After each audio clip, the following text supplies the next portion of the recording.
निशुम्भशुम्भगर्जिनीं प्रचण्डमुण्डकण्डिनीं वने रणे प्रकाशिनीं भजामि विन्ध्यवासिनीम्। त्रिशूलमुण्डधारिणीं धराविघातहारिणीं गृहे गृहे निवासिनीं भजामि विन्ध्यवासिनीम्। दरिद्रदुःखहारिणीं सतं विभूतिकारिणीं वियोगशोकहारिणीं भजामि विन्ध्यवासिनीम्।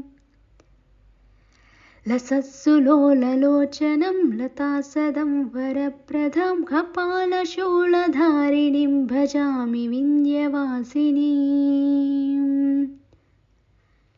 कराब्जदानगाधरं शिव शिवप्रदायिनीं वरां वराननां शुभं भजामि विन्ध्यवासिनीम्।